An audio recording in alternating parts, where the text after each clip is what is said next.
And hello, welcome everybody to this video of turbulence modeling video series. We're going to continue our discussion on turbulence modeling, especially with respect to detached eddy simulation, or DES.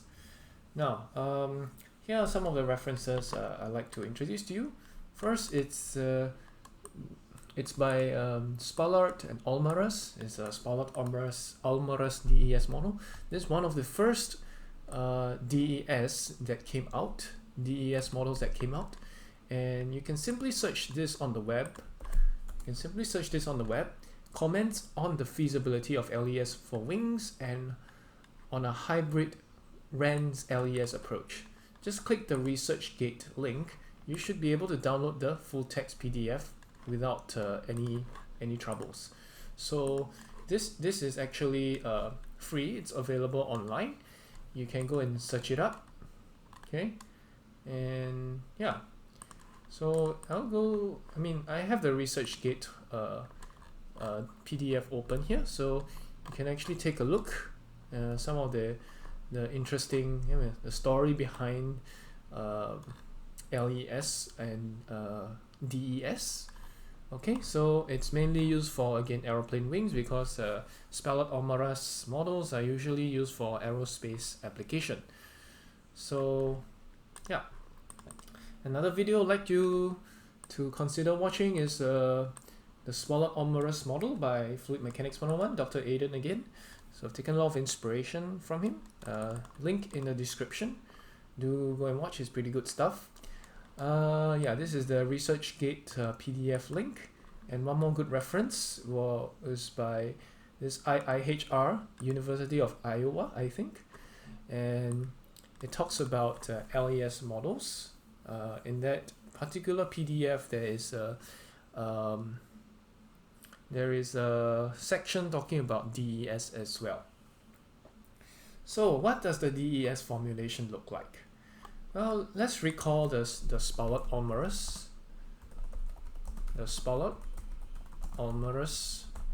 RANS model, Reynolds Average Navier-Stokes model. Okay, so what do you have here? You have a viscosity-like variable, which after you apply the damping function becomes the turbulent viscosity. Remember, this damping function is for the wall, so that it will have the correct wall behavior. So all of these wall functions for turbulent viscosity these are being built into the turbulence model. So here you have the time-dependent term, you have the advection term here, you have a destruction term here, you have two source terms here, and the linear diffusion term and the non-linear diffusion term. So I've explained why the model looks as such. I've discussed this in a few videos prior, or many videos prior to this, because I haven't touched Spalart Allmaras in a while, at least if you take a look at the whole turbulence modeling series. But these are important to note, and one of the things that you must focus on for the DES formulation of the Spalart Allmaras model is this destruction term. Okay, so I'd like to draw your attention to that. So the key change to change this Spalart Allmaras RANS model to a DES model, so these are key changes for DES version. In fact, it's only like one change only, okay, or maybe a few if you have one part A, part B, part C. Alright, so what changes is that you replace this D in this term, so you only change one term in the whole equation. You replace this D with this D tilde. So this modified distance from the wall is defined as following. It's the minimum of D, which is the distance from the wall, and CDES times the filter width. So where do you find your LES modeling thing? You find it in here, where you have some constant multiplied by some filter width. And CDES here is, according to the paper, on the order of magnitude of 1, and what do you call that, a value of 0.65 has been found to be calibrated for isotropic turbulence at equilibrium. So whatever this is, I mean, this is equilibrium is a little bit of a more detailed concept, but I'll not explain it here. Just yeah, because it has to do with these spectrum things. But what I want you to focus on is that this is good. This CDES is good for isotropic turbulence. So it'll give you probably Smagorinsky-like behavior. So what change does this do physically to our model? So let's write this down. Why do I have this bullet point? I don't need bullet points. Okay, there you go. Let's replace this D over here with this D tilde. Okay. And how does this D tilde behave? And how does it affect this turbulence viscosity? So let's do some quick graph drawing. So let's see, right? So D, okay, rather I have D against D, which is distance from wall.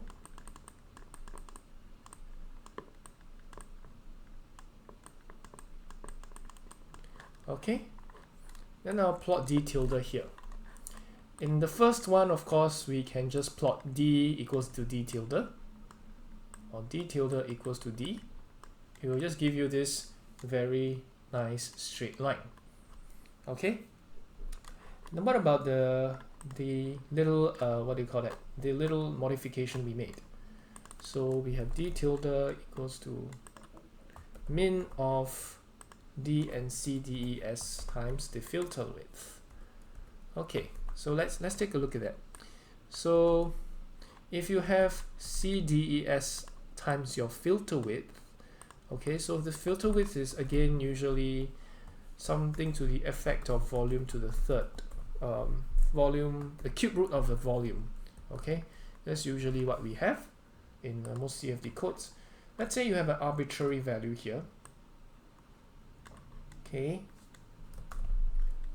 so you have CDES times delta. All right, so what's the min function for D tilde? All right, minimum of this. So you take these two curves and then you take the minimum of all those curves at every distance, right? So you take this part near the wall, this part for most of the fluid. So this blue curve represents D tilde equals to min D CDES delta, right? So this is just what this blue curve represents. Now this is pretty straightforward enough. The more interesting thing is what happens to the destruction term. Alright, what happens to the destruction term? Okay, so I'll just call it destruction term. Destruction term as a function of D. So remember that D is the distance from the wall. In your in this formulation, at least, if you see here, this formulation, we will have this term vary as 1 over D squared. Of course, there are actually other wall functions here, right? You see these wall functions here. This will help to stabilize everything. There may be some other things in there, but if you were to just consider this term, so you just consider this term because these are wall functions, they'll help to give it the correct wall behavior. By just considering this term, what will you have? If you have that, then you'll have the destruction term going as such, right? You have a decaying destruction, and as the D goes to infinity, all right, okay, D goes to infinity, I would say the destruction term, or maybe you can say it's epsilon or some sort of destruction term,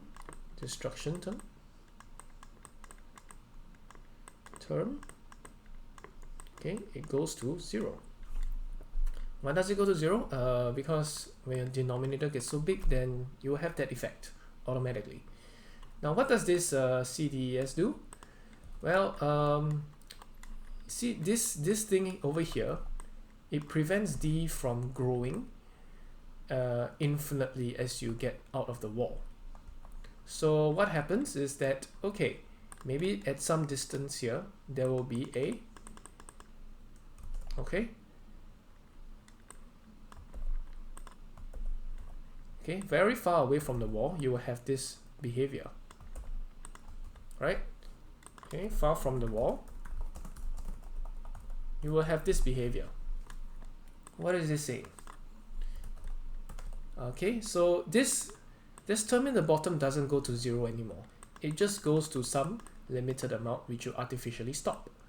So maybe it comes to this blue curve over here. Alright? And then you can take a look at the difference between this orange curve, which is the Rand's formulation. Okay, and then the hybrid curve will be, let's say, this green one here. I'll try not to, okay, I'll try to trace it here. Okay, so this is supposed to actually follow this curve over here, but I'm not going to write it as such so that you can see better. So this is the DES formulation. So the destruction term will have a finite value. Okay, destruction term will have a finite value in the free stream or the free shear region, right? So let's take these two graphs and we can just plot, copy and paste here. Effect. Okay, destruction term.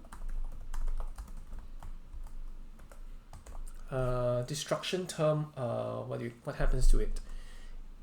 It is finite in the free shear region.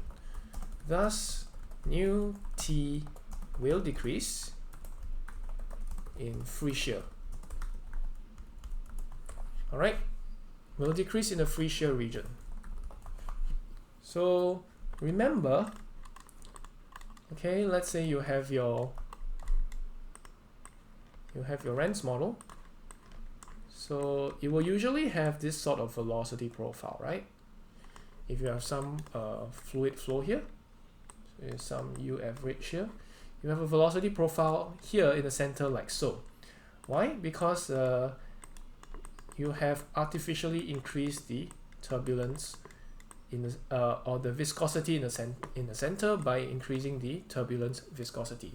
That's why the velocity profile in the center, it looks like it flows together like a block. Okay, so that it looks as if the fluid is sticking together, so to speak. Now, if you reduce if you increase the destruction term, okay, you increase the destruction term, increase destruction of nu T. That means you lower nu T in free shear, right? Okay, when you lower nu T in the free shear, what happens? So this velocity profile doesn't quite stick as well. So you have the same behavior in the wall region, but here you are able to perhaps have a different velocity profile. Okay, you have a different velocity profile because now the velocity is there isn't as much viscosity to hold the whole velocity profile together. All right, the fluid is now like free to flow. Okay, you have a fluid that's more free to flow. Fluid more free, so-called free to flow.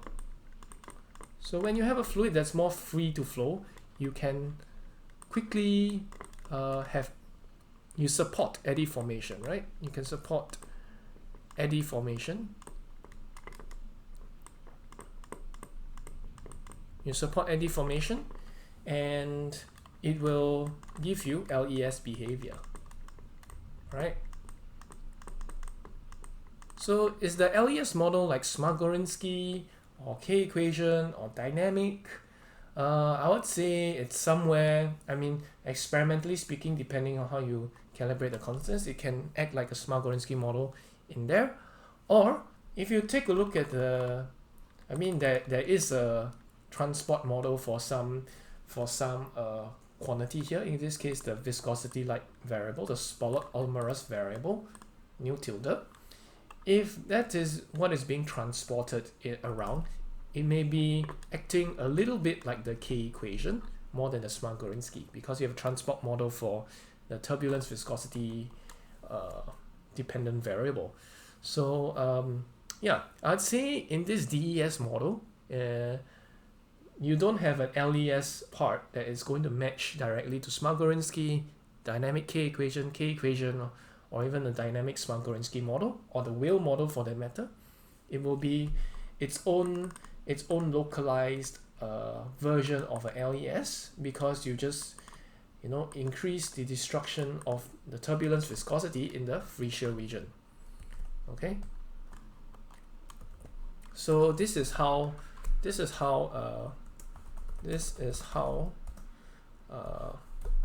we get LES behavior. As nu t drops, the apparent Reynolds number increases, and we can form eddies. So it simulates the large eddy. It simulates the largest eddies there. Then you can sort of see all these eddies flowing around in the fluid, and this gives you LES behavior. Okay, so very good. And the interesting thing is that okay, about this D, one note. Okay, if you decrease, if you decrease delta, which is your filter length, you decrease delta by having ultra fine mesh, for example, ultra fine mesh. If you have an ultra fine mesh, this thing actually, your D term actually gets small. Okay, this D term actually gets pretty small. Okay, let's see. Yeah, if you decrease your delta, for example, okay, you decrease your filter width, and let's see what happens. Okay, you would bring your CDS lower here. All right.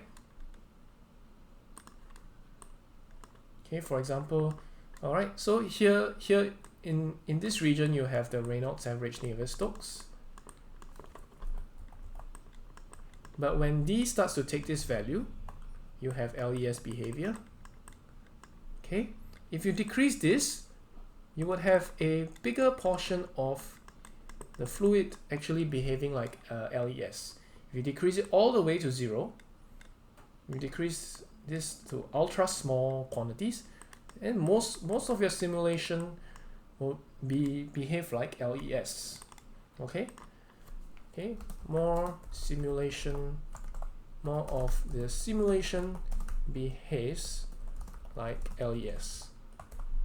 Okay, so if you decrease it all the way to 0, or you have your delta approaching 0, then this destruction term will become huge. That means you will destroy the turbulence viscosity almost throughout the whole domain, the whole region. So you will have LES, or rather this turbulent viscosity being, or subgrid scale viscosity being so small that you can almost reach DNS. Okay, if you decrease delta even smaller, okay, such that nu is your natural fluid viscosity is actually much bigger than nu SGS or nu T, then you have something almost like DNS. So in the paper, it's called quasi-DNS. Okay, so yeah, in this I mean, so the good thing about this is that you can just refine your mesh indefinitely, and you can get a DNS-like simulation if you have the computing power to spare. All right, so this refinement becoming more accurate. Okay, so you have relationship of more refinement, of more mesh refinement becoming more accurate. This is only available only true for LES, DES models, or at least the Spalart Allmaras DES model, right? This will not be true for the Reynolds average Navier-Stokes, right? This will not be true for the Reynolds average Navier-Stokes version, the vanilla Spalart Allmaras model. Okay, reason being that when you decrease your filter length or you decrease your mesh size, this turbulence viscosity is not destroyed. It is still being modeled, and you cannot get accurate results just by refining it. Okay, for Reynolds average Navier-Stokes or unsteady Reynolds average Navier-Stokes, e.g. the Spalart Allmaras model, refining delta doesn't always result in DNS, and it doesn't mean more accurate simulation. So because the turbulence viscosity is still being modeled,